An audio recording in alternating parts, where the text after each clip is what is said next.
കൊല്ലം ജില്ലാ കമ്മിറ്റിയുടെ ആഭിമുഖ്യത്തിൽ ഇന്ന് PSC ഓഫീസിലേക്ക് മാർച്ച് നടത്തിയത്.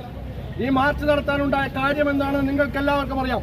നിങ്ങളെല്ലാവരും കഴിഞ്ഞ ദിവസങ്ങളിൽ റിപ്പോർട്ട് ചെയ്ത ഒരു PSCയിൽ 1ാം റാങ്ക് ലഭിച്ച ഒരു സ്ത്രീക്ക് പോലും ജോലി കിട്ടാത്ത സാഹചര്യമാണ് നമ്മുടെ നാട്ടിലുള്ളത് എന്ന് നമുക്കെല്ലാവർക്കും അറിയാം.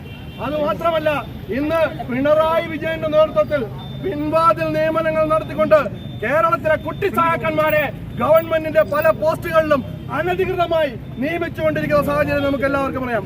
അതിലെല്ലാം പ്രതിഷേധിച്ചുകൊണ്ടാണ് യൂത്ത് കോൺഗ്രസ് ഇന്ന് കൊല്ലത്തെ ജില്ലാ PSC ഓഫീസിലേക്ക് മാർച്ചുമായി കടന്നു വന്നത്. ഈ മാർച്ച് ഇവിടെ എത്തിയപ്പോ ചില കാക്കിയിട്ട CPM-ന്റെ വിടുപണി ചെയ്യുന്ന ചില ഗുണ്ടാ നേതാക്കന്മാർ യൂത്ത് കോൺഗ്രസ് പ്രവർത്തകരെ അകാരണമായി മർദ്ദിക്കുകയും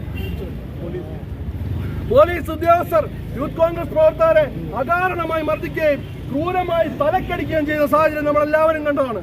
അതുമാത്രമല്ല, കേരളത്തിൽ ഇനിയും ഈ കാക്കിയിട്ട ഗുണ്ടകളെ ഉപയോഗിച്ചുകൊണ്ട് ഇനിയും പിൻവാതിൽ നിയമനം നടത്താനാണ് ഉദ്ദേശമെങ്കിൽ ശക്തമായ പ്രതിഷേധവുമായി ഇനിയും മുന്നോട്ട് പോകുമെന്ന് പറഞ്ഞുകൊണ്ട് ഈ സമരം ഇവിടെ അവസാനിക്കുകയില്ല, ഇതൊരു തുടക്കമാണെന്ന് പ്രഖ്യാപിച്ചുകൊണ്ട് പ്രിയമുള്ളവരെ ഒരു കാര്യം കൂടി പറയാം.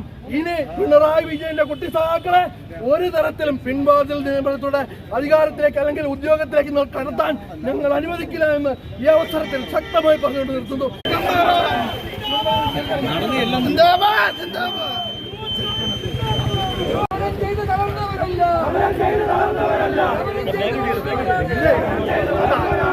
എന്തായാലും അവരെ കാണാൻ ഞങ്ങൾ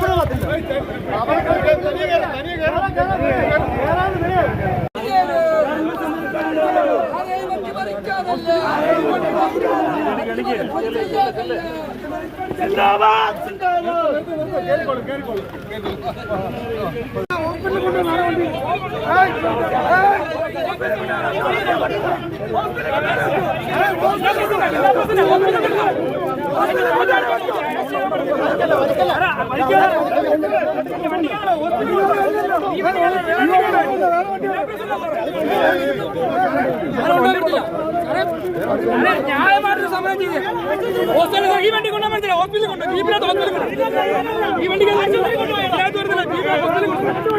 ജില്ലാ പ്രസിഡന്റ് ജില്ലാ പ്രസിഡന്റ്